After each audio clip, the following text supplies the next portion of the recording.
Welcome to Radio Dead Air Tech Q&A. You've got questions, we've got guesses. I'm Nash. I've been doing this for ages and ages, and also I'm an IT professional. With me, as always, my producer, Mike Gehrman, who also works in IT. If you've got tech questions for us, you can send those to requests at radiodeadair.com. We'll try to do our best to answer those. Got a few tonight. Okay. It's been a week. There's been a lot of news, and everything's crazy and not getting any better if you're in America. Nothing makes any damn sense. Things change moment to moment. It's concerning on a lot of levels. But something from an avenue where this should not be coming from at this particular moment, where it's like, this is the worst idea you could have right now. What the hell are you thinking? There's a bill about to go through Congress that has bipartisan support, which is even more frustrating as hell. Well, okay, so I'm going to say something. The bipartisan support it's got one Democrat on it so far. I don't know about how many others. I think about 5, I think, which is, that's concerning right there. Yeah. So this is Dick Durbin from Illinois and Lindsey Graham, spineless quisling from South Carolina, your neck of the woods. Yeah. Trying to do away with Section 230 of the Communications Decency Act.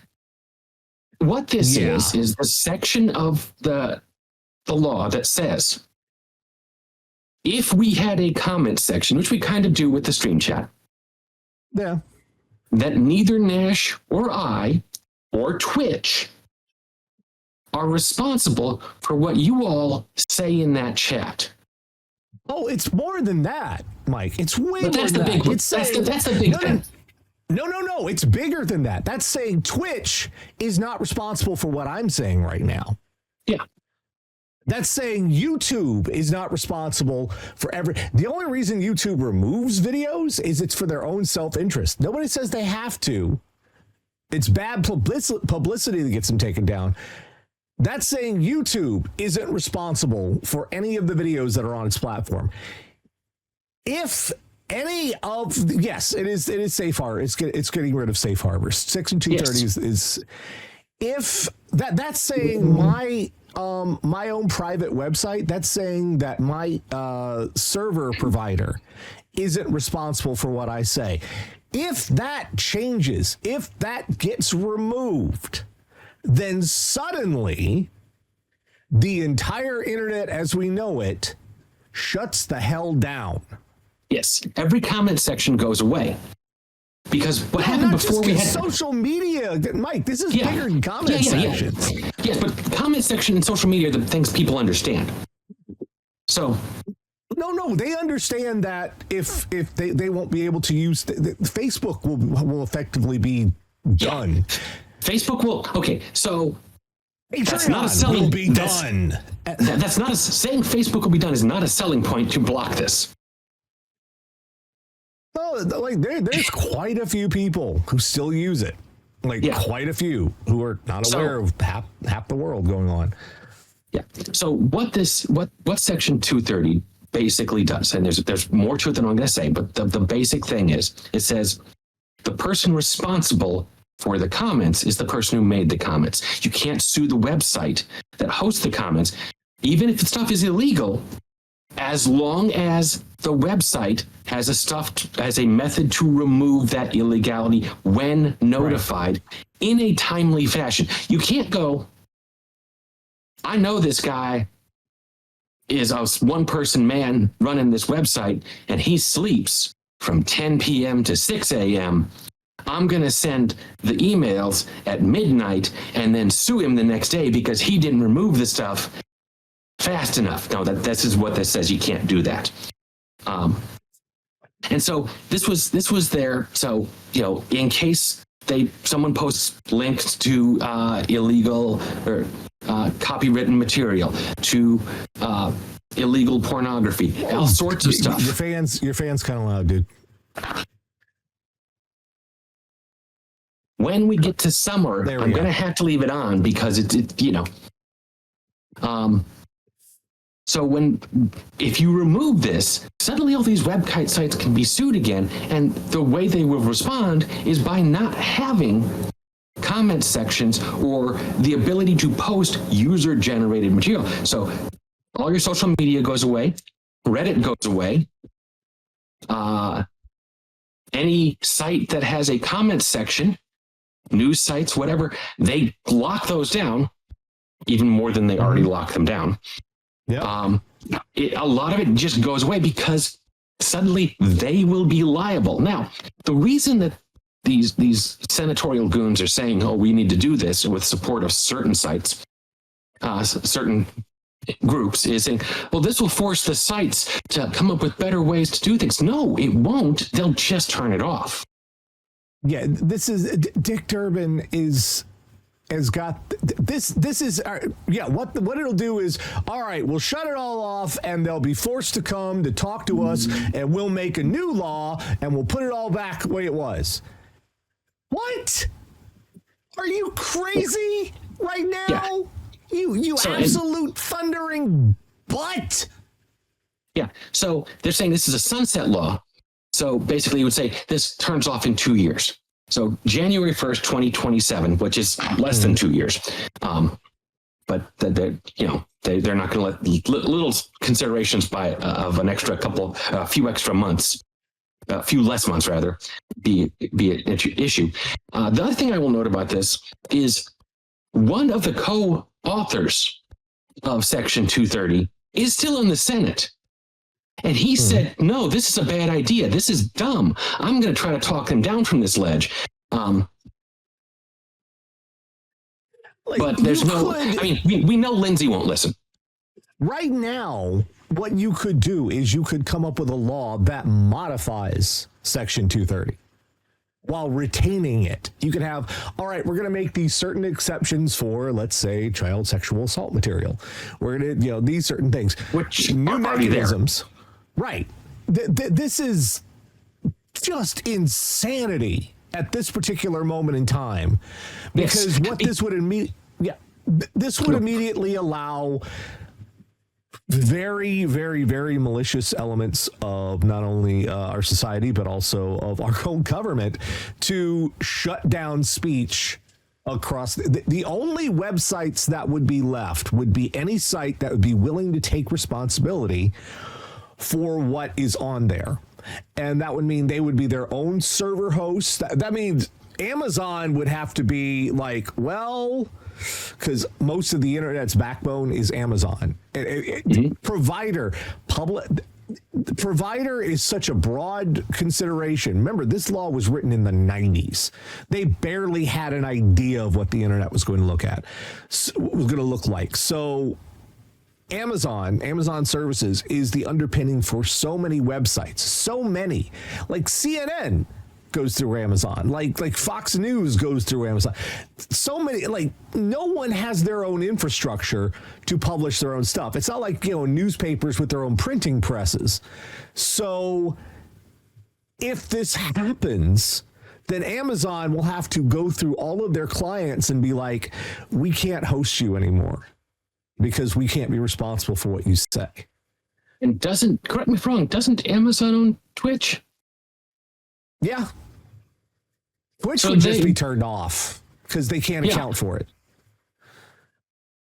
Like every bit of social media would be shut off because they can't account for it. Unless they're like, I guess Truth Social would be allowed to stay no matter what, obviously. But yeah, this puts the rest of the internet in an impossible situation. This is idiotic. How old's Dick fucking Durbin anyway? I had his webpage up earlier. How the hell old is this man? He is 80 years old. 80 fucking years old, and he thinks this is a good plan. This would This is absolute nonsense. And there are a couple of I think Klobuchar is on board with this, and a couple other Democrats who will be like, yeah, for the children, because they didn't get their COSA to go through. There were a couple other restrictive ways they wanted to clamp down on the internet that didn't get to go through. So now they're falling back to this stupidity, which strangely enough, Republicans are on board with. They're like, hey, they'll help us with this. It's so frustrating. And you think as many conservative supporters have been arrested for child porn lately, you'd think that the Republicans would be against this. You'd think. So this is something to be aware of. I don't know how viable it is, but they are trying to do it. And but Lindsay did try a couple 5 years ago to do this, and it didn't get much support. And I don't know that it has the support to get past a filibuster now. But if so they get all, remember, we only have 47 Democrats. So if they get 7 Democrats, and they could, the filibuster's not going to matter. That's why this is concerning. That's why this is super concerning. So all we do is keep an eye on this. But yeah, this could be like a nuclear bomb dropped on the internet, and everything you enjoy of the internet, everything would have to be reshaped. Prices on everything would go up because there would be literally no competition anymore for anything. Yeah. We're back to consolidated media for everything. I think what would happen if they passed this is they would get within 6 months of the sunset and realize, some of them would realize, we're not getting anywhere on this, and extend the sunset, but that's just kicking the can down the road. And I don't think they'd get the support to extend the sunset, because then there would be not enough to break the filibuster. So yeah, So yeah, it's just freaking imbeciles. Hooray! So, other stuff going on. So I don't want to talk about NVIDIA every single damn week. We talk about NVIDIA every week. So there's no NVIDIA this week. There's other stuff going on. Even though the only reason we don't have NVIDIA news this week is because this was the week they called all their accountants in so they could count their money. Well, no, they were at the GDC, the Game Developers Conference. They're talking about their new AI crap, which no one really cares about at the Game Developer Conference. It's no. There's delays on the 5060, but just it's we've had so much news about that. We have other stuff we've got to worry about. Yeah, so this week, let's talk about something that's potentially good. A long while back, I think starting with Windows Vista, I know something good with Windows Vista. Everybody's like, what? Windows Vista was not that bad, children. It wasn't. It really, you're still using it. I would say many features of it were at best indifferent and got improved over time. But that is Microsoft's entire software cycle. Let's put out this thing that no one likes. It might be useful in 4 years when we do 9 iterations on it. Well, one of the things that was sort of useful was there was a function in this where you go in Device Manager when you would look at your computer, and you could run a little test. And it would tell you how your computer rated according to Windows and what you should upgrade and what would be useful to upgrade. Unfortunately, the way they did it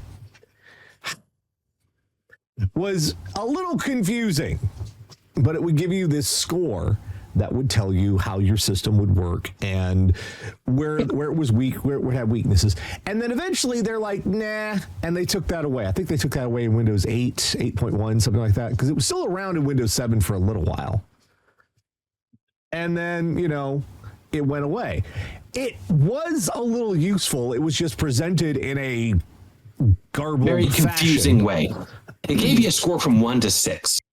which is not it's not a good scoring system. Yeah, and it was so they may be bringing back. This was showed up in a Windows Insider feature.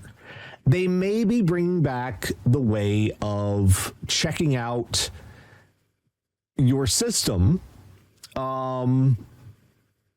to decide, well, your RAM's it could plainly say to people, the stuff people ask us about, it could plainly say to people, you could use some more RAM, your hard drive's too small, your computer's slowing down when it's doing these tasks, maybe you want to look at getting a bigger CPU. It would tell people the kind of stuff that, you know, we would have to.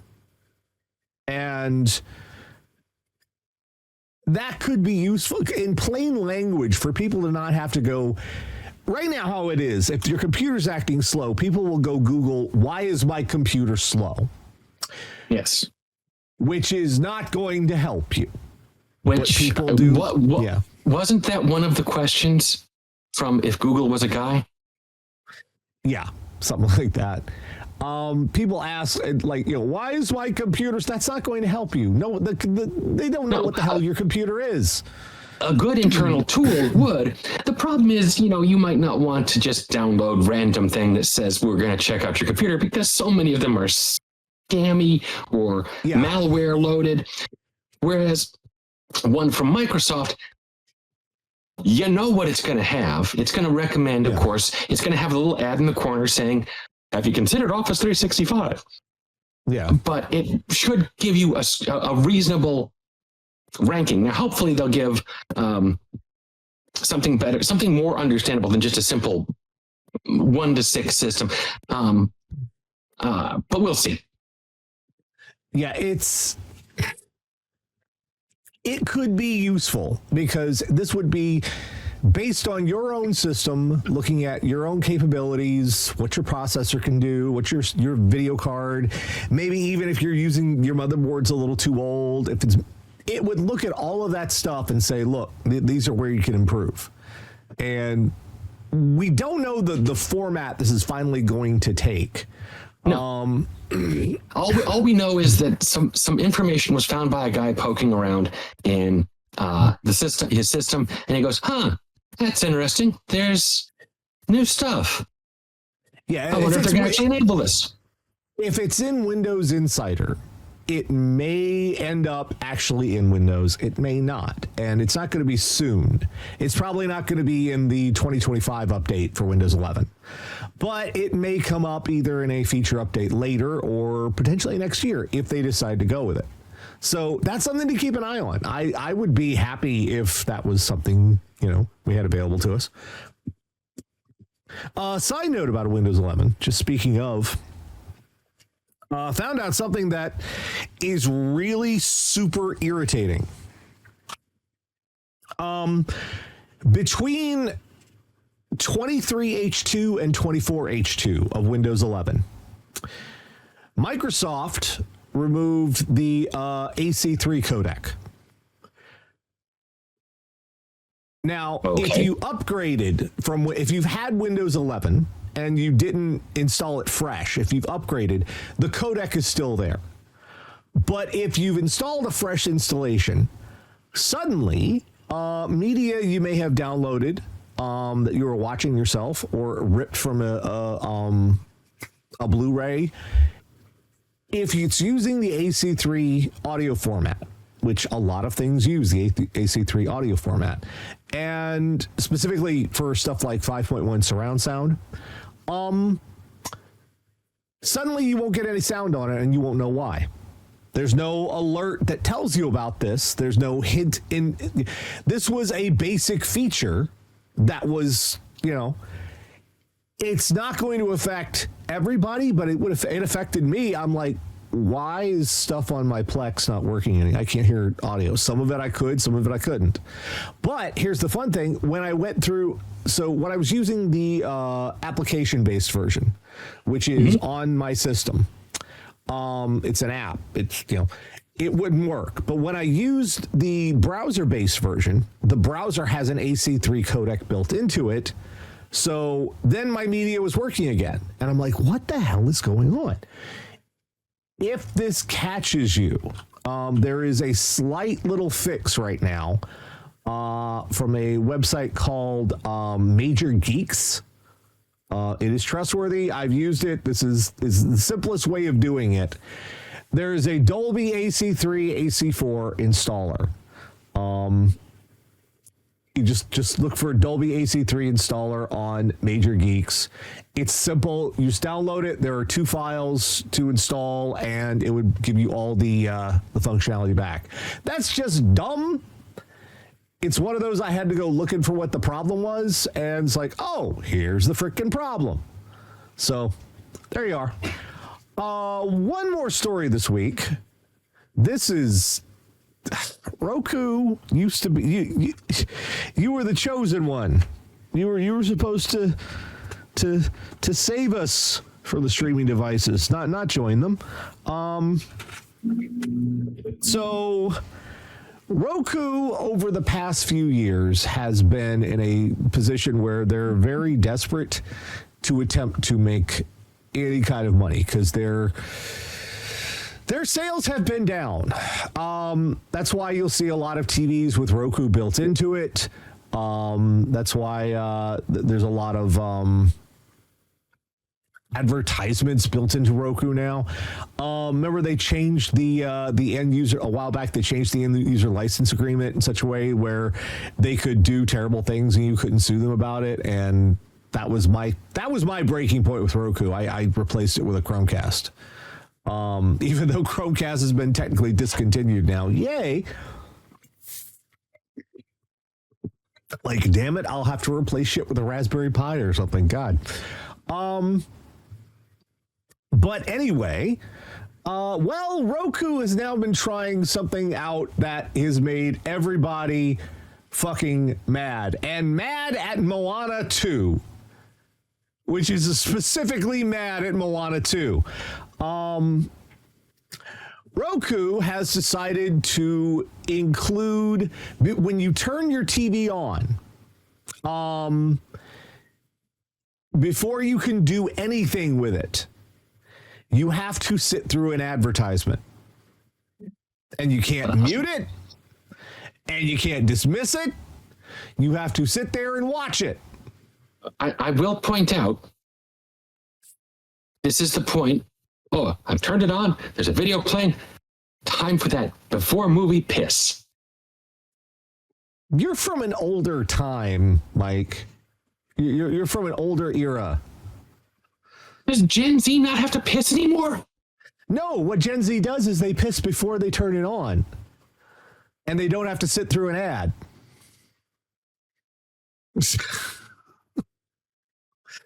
But yeah, the people were turning on their Rokus and there was an ad for Moana 2. They couldn't get past it, and it was loud, and they had no choice about it. People had to sit through it before they could get to their Roku. And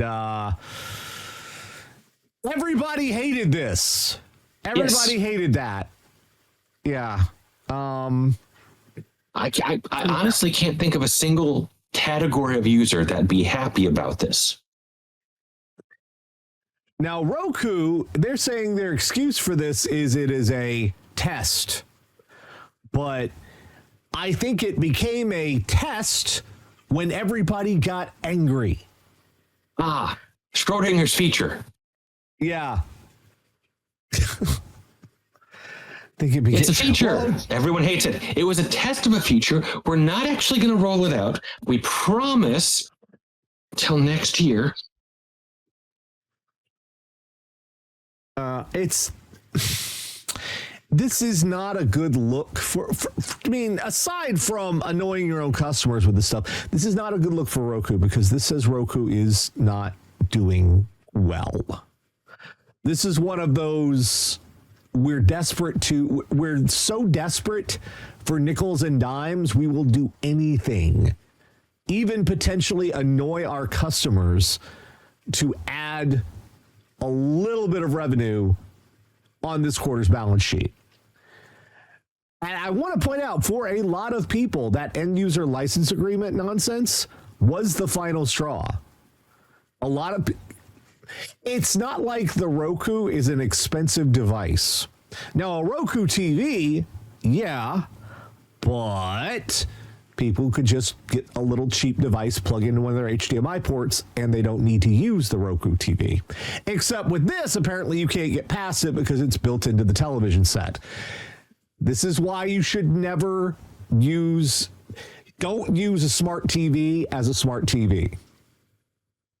Whatever built-in software there is on the TV, you ignore it. You put another device somewhere else and you use that, because the built-in stuff is always going to be bad.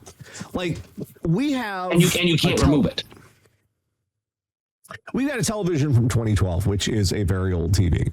We don't use our TV as much as we did, but it still works. It's actually a 3D plasma, which is, kind of rare these days. We have that television. It's from Samsung. It's a smart TV, and almost all of the shit on it is depreciated, which means it's, frankly, if you try to use any of the smart features, it's next to impossible. So the only thing it's there for is we run the Xbox through it, and the Xbox is the media device. It handles all that stuff. The only thing the TV is settings there for, or picture and whatnot, we've got that set like long ago.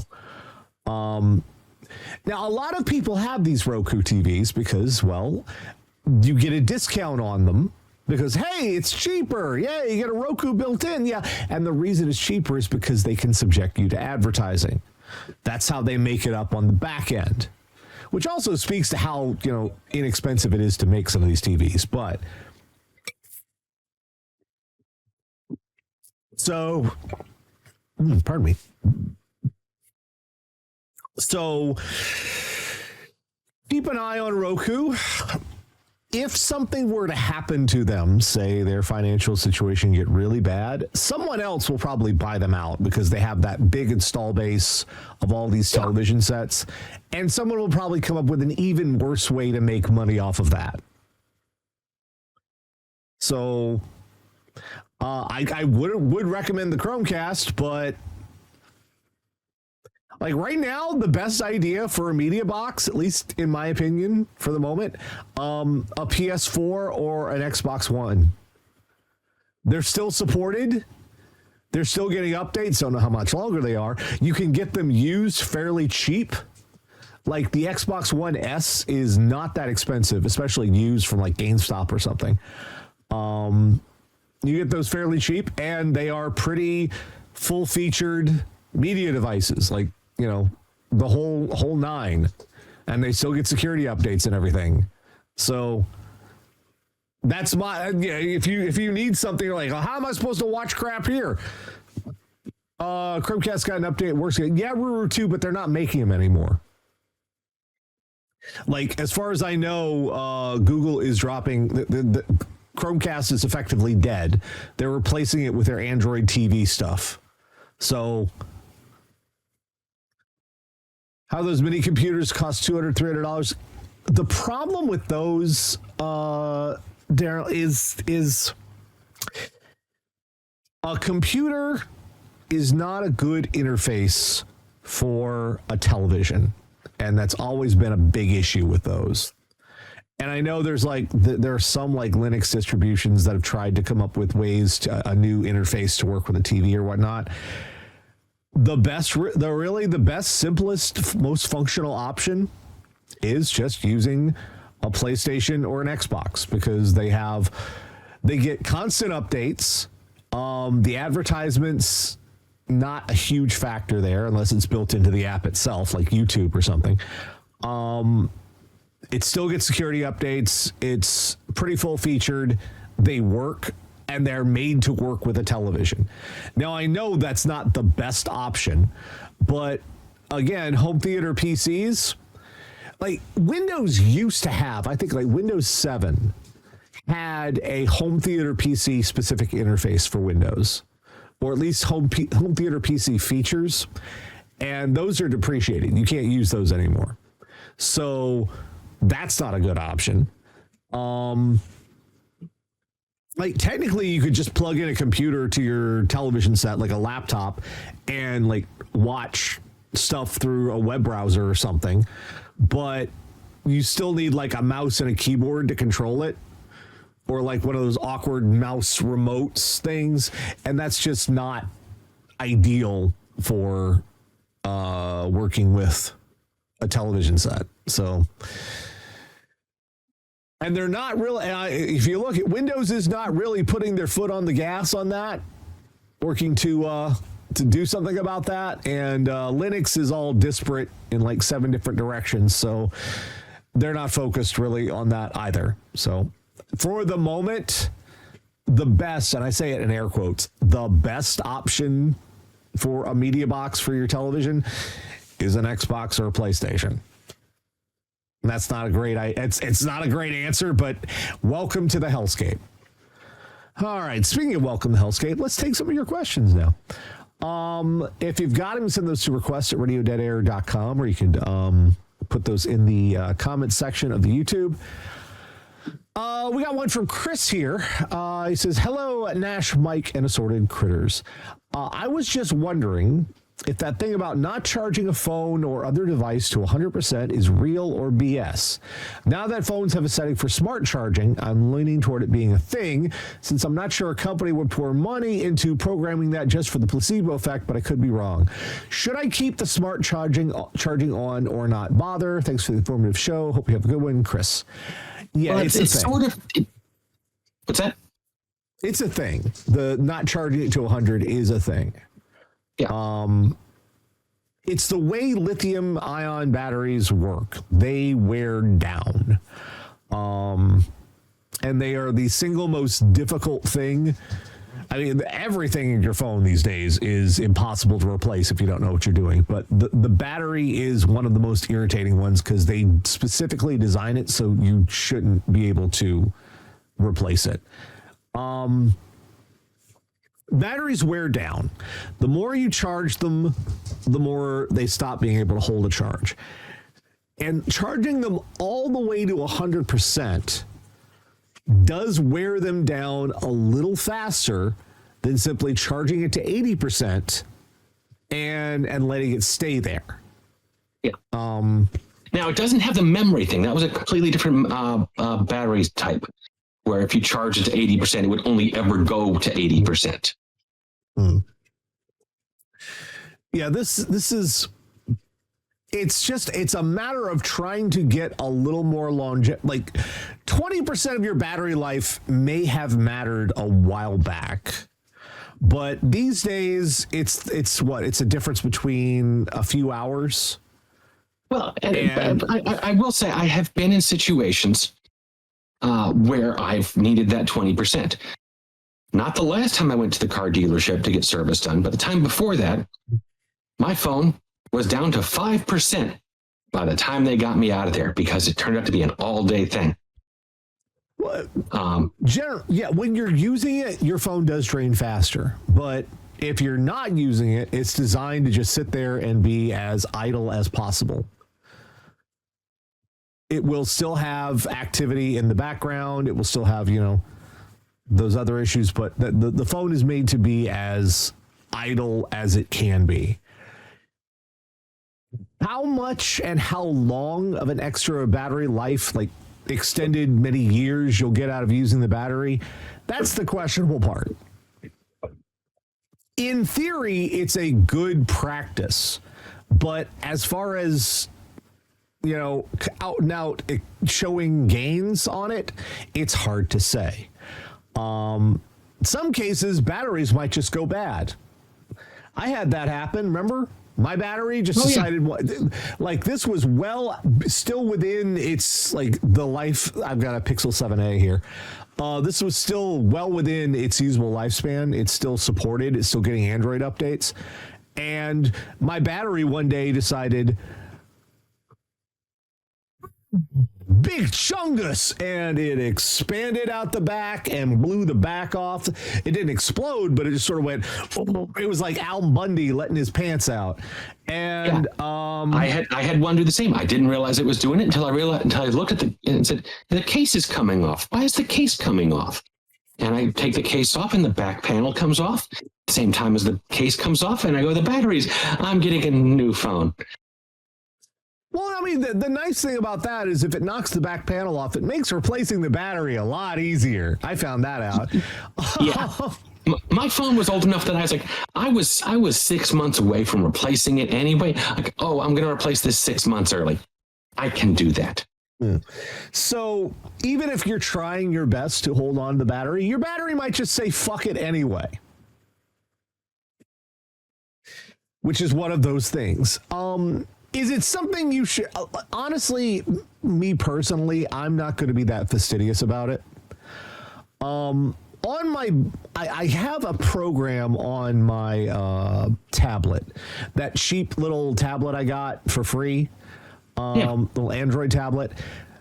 I've got one, AccuBattery is what it's called, that monitors the smart charging. But the reason I got that is because it's a cheap little knockoff, no name. I think AGM is the company. It's a Chinese tablet with not from a major vendor, so it's not getting a lot of updates. When it's done, it's done. So I put, and sometimes it doesn't charge. Sometimes it's plugged in. If you're just using the Android software, it's like, I don't know what I'm supposed to do right now. You plug me in, that's neat. I'm just going to sit here and do nothing. But when I run AccuBattery on it, it's like, oh, I'm supposed to be charging now. I'll charge the tablet, no problem. It's very dumb. So, and that one does have a like a default. It goes to 80 and it stops. And I'm like, okay, fine, I'll leave that on and let it do it. But on my Pixel, I'm not that fastidious about it. Because, well, for one thing, I've already replaced the battery once. I mean, most of my devices I don't charge until they get really low. My phone I put on charge every day, purely because I'm taking it with me every day. It's going around out doing stuff. I've got it doing stuff all the time. So if it takes a few weeks or whatever off the life of my battery, I'm not terribly worried about it. Your mileage may vary out there. Now, there's also the whole idea of, oh, you're supposed to train the battery for its most efficient way of charging. You're supposed to let it go almost all the way to zero and then charge it back to full, then let it go to zero again, training the battery and whatnot. I've never really done that, and I've never really noticed any difference from doing that. I feel like that's that's one of those. It's like, okay, I don't see how it could hurt, but I don't really see how it can help either. So it's also one of those things that's very easy to forget to do. Oh, I got a new device. Yeah. Okay, I'm supposed to do this. And then you just go into autopilot mode and plug it in and charge it overnight. And the next day you go, oh, I was supposed to do that other thing. Oh, well, too late now. Question. I've recently had a brand new phone not charge even when it's plugged in. Is that an issue with the phone or something smart charging is supposed to do? Well, if it's smart charging and it's set to not charge until it hits a certain level, maybe. But also, I've personally seen it be a software thing. It just didn't charge right. One thing to check, just by the way, since most, I'll say many charger plugs are 180 reversible. Sometimes they cheap out and they will only charge on one orientation.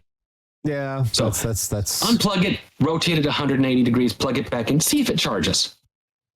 Yeah, because that USB, again, remember, USB-C is not a standard, it's a plug type. The standard is USB. It's a form factor. Yeah, it's a form factor. The standard is USB 3.2X by 12, Hunter, whatever. But a USB-C cable can be USB 2, USB 3.0, depends on how it's wired. and the pins on it are meant to be redundant on either side, but they don't have to save money. So they can make a cheap cord and it won't charge right.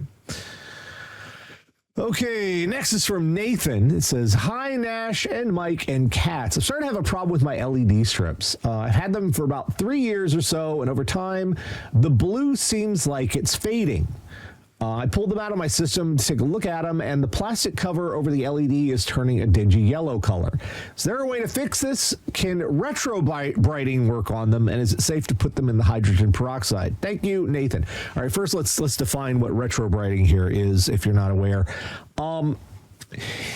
If you've got older hardware electronics from like the 80s or the 90s or so, or maybe even sooner than that, you will notice a weird effect with the plastic. Exposure to sunlight or UV radiation over time will cause that old plastic to start turning yellow. Even like the gray Mac PowerBooks will have a yellowing film over the gray. It will be a distinctive color you'll see. Yeah. And this is extremely common in what's called ABS plastics, which stands for something that I can pronounce the S of, and that's styrene. The other two words, I can't. I'm sorry. I looked at them and go, yeah, no. Yeah, and it was a commonly used plastic, and everybody just kept these computers on their desktops and whatnot. And you can see it looks like a nicotine stain almost. Well, folks figured out, which by the way was a great benefit for the heavy smokers, because they could just go, no. What some folks figured out, I'm not sure how they figured out, but they did figure it out, is you can take this older plastic, cover it in hydrogen peroxide, and increase the temperature and put it under ultraviolet light. And this will remove the yellow dinginess and bring it back to looking like it used to. And they started calling this a retro-bright treatment. Now, a couple things there. Number one, people have reported that using retro-bright will do it, but only for a short period of time, and then it will start getting yellow again, only this time much faster. So take that as I haven't seen anybody put, like, maybe I can check YouTube and see if someone's put out a longevity of retro-brighting video or something. But the other thing is, that's not going to help you here, because that's a different plastic over the LEDs. What's over the LEDs is a resin epoxy, is how they, I would love to let me see if I can put a big picture of these up on screen. Let me do this. Typically, the LEDs in these are a model called WS2812B, which is really, that's snappy, just rolls right off the tongue. And they're like they're like slight variations of them, but all of them are about the same model, and everybody uses the same dang thing. And they're all built about the same way. Good, I can show you the picture here. All right, let's get that over here on here. All right, this is a WS2812B. It's a little package, which is actually really, really smart. There's a microcontroller built into it, as well as the 3 different RGBs. It's very small. And the circle you see at the center there is a little dab of resin epoxy. And they're cheap to make that way, instead of having to cut out little plastic circles and then stamp them down into the slot. And this way they just put in a drop of epoxy. Drop. Just the whole thing's automated. Well, Tenacious Leaves, thank you for the Prime Gaming sub. Appreciate that. Well, the problem here is that resin epoxy is UV reactive. And if it's exposed to heat, or if it's exposed to ultraviolet light, over a period of time, it starts turning yellow. and there is literally nothing you can do because I think the only thing you might be able to do, and it'd be a pain to do, is you could maybe sand it down a little bit, but I don't know that because the heat and the light is coming from the back. Ah, okay. Now, even these one of the things they're finding out about these RGB LEDs is they do put out ultraviolet radiation, ultraviolet light. To what extent, how much, but they do put it out. The heat is another thing because these little LEDs, they warm up. Once the yellowing has started, it's stuck. It's going to tint the RGB from there on out, and it's only going to get worse over time. You're probably going to have to, if you care about the color of them, you're probably going to have to replace those strips. In the future, to help deal with this and mitigate this going forward, don't run RGB LEDs in your system at anything higher than 75% brightness. If you have a brightness control on your RGB controller, turn it down to 3/4 brightness. Now, you might sit there and go, well, it's not as bright and it doesn't look as good. Yes, but the colors will last longer because it will be running less voltage, and less voltage means less heat, which is the main thing. These do warm up. They don't warm up like hot to the touch, but they warm up enough that it will react with that epoxy that's built into the LED dot. So, like, in theory, if you had enough patience and enough stubbornness and you pulled out, this actually kind of pulls into the next question, actually. If you had enough stubbornness and you had the right tools, you could, in theory, take the strips and remove the LEDs from the strips and buy them in bulk, find some new ones, and replace them. But that's really dumb because the strips are not that expensive. Yes, you have to look at how much you value your time versus the cost of a new strip. Now, if you're talking about certain devices where, you know, it's part of the device and you've got it open up and one of the LEDs is faulty, maybe you think about replacing those. But this does roll into our next question, and this is nasty. All right. Darren writes, "Hi, Nash and Mike. I have a big mistake I made, and I don't have a lot of money to fix it." Darren, you have made an understatement. Mm-hmm. I was unplugging my video card, and I pulled it too hard at the wrong angle and bumped it into the side of the case. It broke off one of the components, which some research says is a resistor. And I'm going to show you a picture of what we're talking right now. Did he include a picture, or it's just a generic picture? Oh, I'm making I'm finding a picture just to show them. Okay. A generic picture. Let's see, surface mount. Yeah, here we go. Oh boy. Now, the good news is you still have the resistor. That's the good news. If you didn't, you would be in way bigger trouble. So you still have the resistor. This is what he knocked off the board. These are tiny. These are about the size of a grain of rice. They are super small. These are what is called surface mount components. We used to have something called, for a while, through-hole components. They were larger. In fact, here's a through-hole component. Little demonstration right here. This is a through-hole component version of a capacitor. Let me get the big screen so people can see here. This is a capacitor.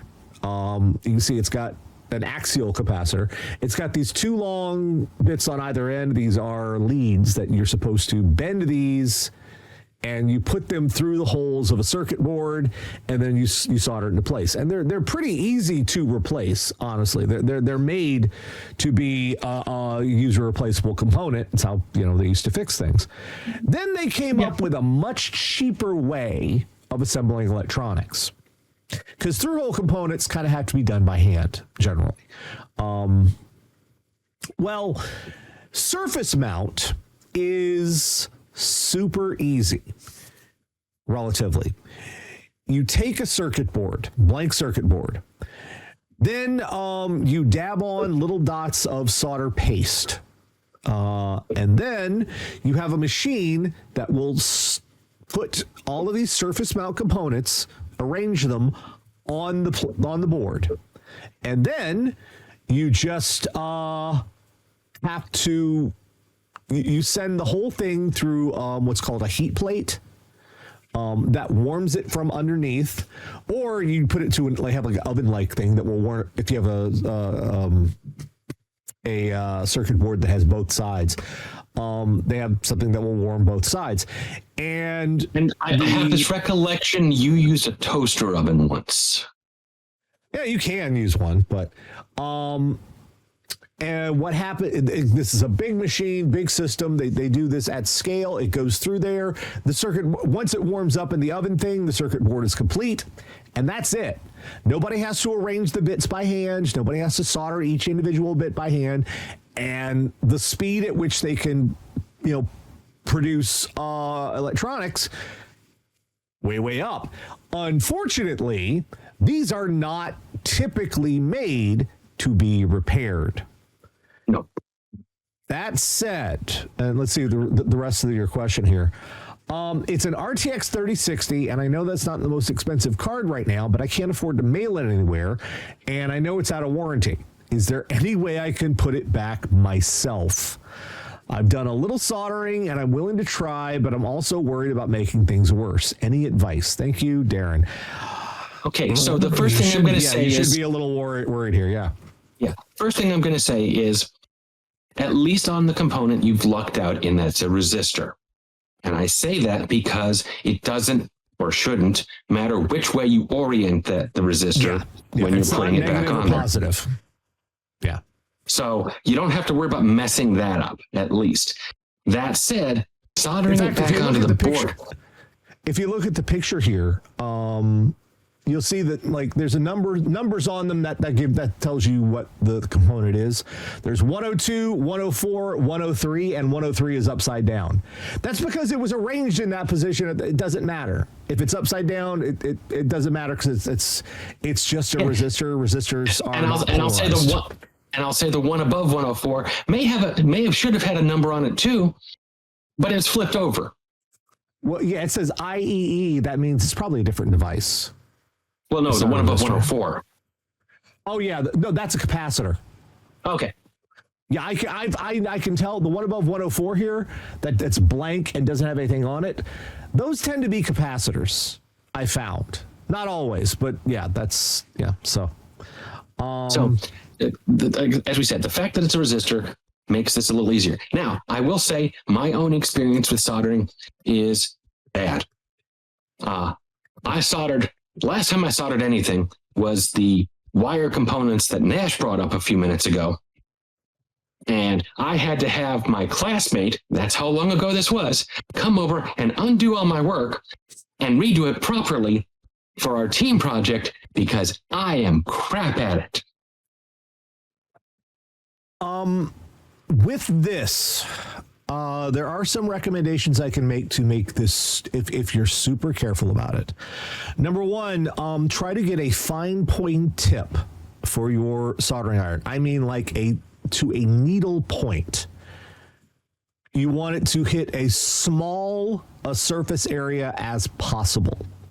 So whatever soldering iron you have, look it up, whatever replacement tip it takes, get one that is super small.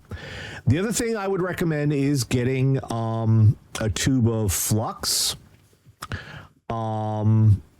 That's fairly easy. You could find it, soldering flux, lots of different places, and a soldering braid. The first thing you've got to do is you are going to take some of that flux, you're going to splurt it on the circuit board. Just cover the whole area. Don't worry about using too much right now. And when he says cover the whole area, the area you're going to solder, not the whole board. Yeah, not the whole board, but those two soldering pads on either side, I'll bring up the picture again. Those what you see on here, the shiny, I mean, you know this if you're soldering, but if you're not soldering, the shiny metal points on either side, those are the soldering pads.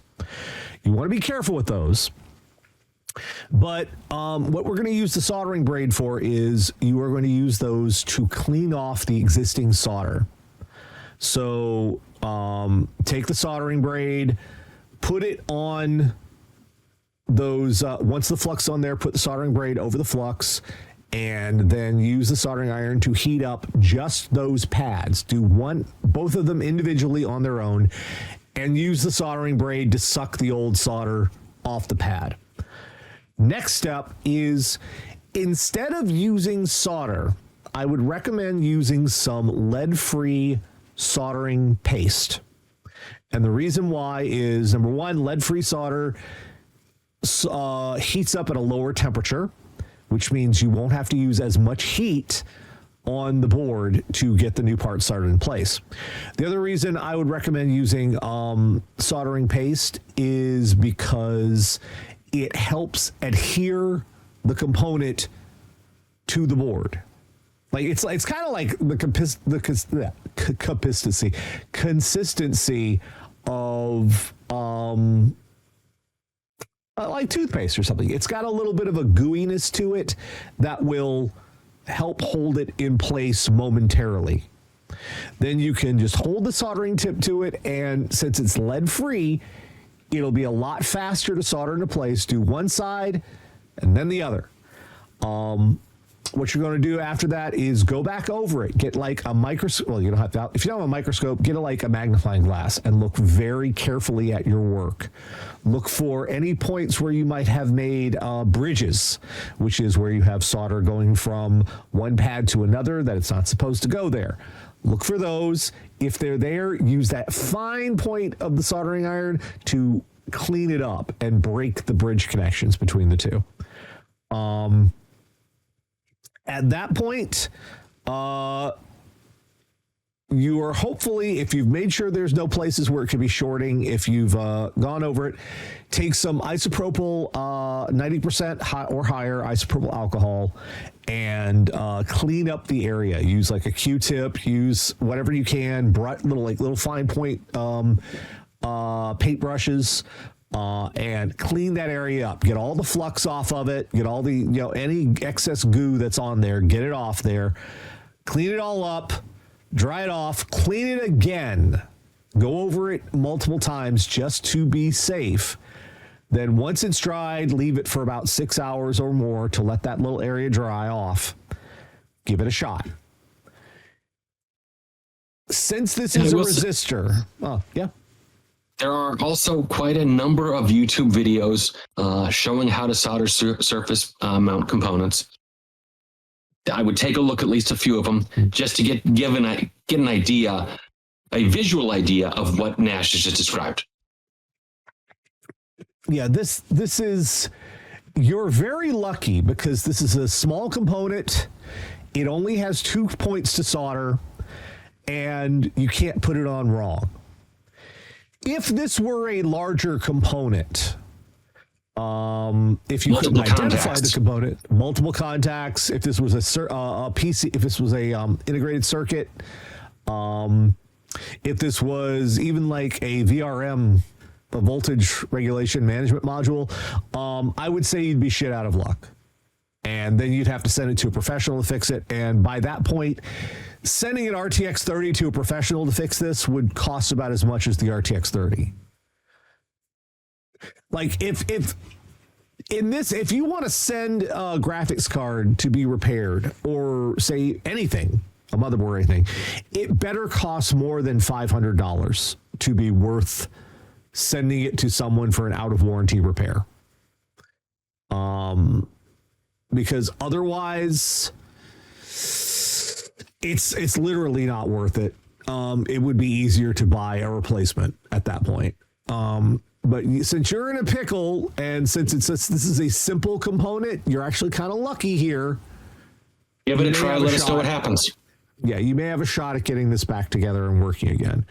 Honestly, the only reason I'd tell you to try this is because it's a $300 used video card. If that, we'd have to see what the prices are these days. They're not great. 200 used. Okay, it's a $200 looked it up before the show. Trying to send that to somebody, it would cost you at least $300, I would say, with shipping and the time to get someone to fix this. It would cost you that much. I that would just be off the top, unless someone's being really generous and kind with their time and their their repairs. It's a lot of work, or they were teaching someone else how to do it. And you'd also be sitting there waiting for that to come back. And might there be a local electronics repair in their case? Raritor, doing this work is exceedingly uncommon. I mean, they can check, absolutely check. Yeah.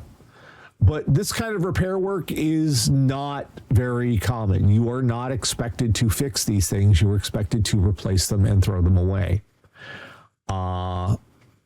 And considering a replacement RTX 3060 would be about $200, that would be, a sane option. But since you're the only reason I recommend doing this is that you're stuck on cash. And if you tried to send this somewhere, it would be who knows how long before you get it back, and blah, blah, blah, blah, blah.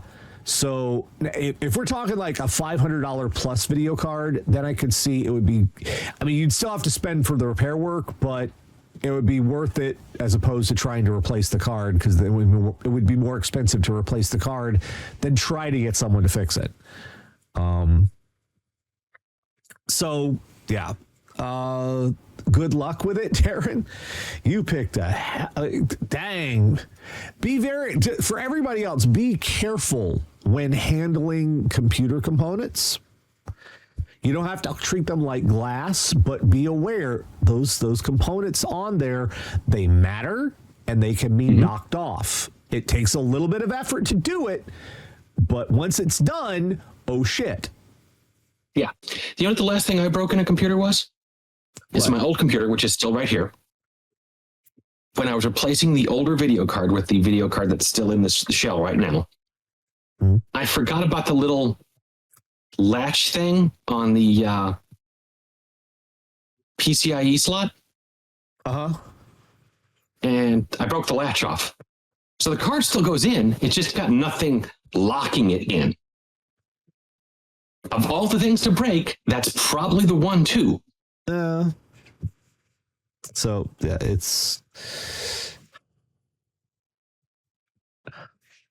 I hate those stupid little latches. They've started on newer motherboards. You may have seen this on your motherboard when you put in your new system. They've got a button that you can press that will release the PCIe latch, and then you just pull the card out. Instead of having to fish your finger underneath there and find it and push it down, because that used to make sense when cards were like this small, but now they're like this big, and you can't get, and the heat sinks are like that thick, and you can't get your finger in there to unlatch it.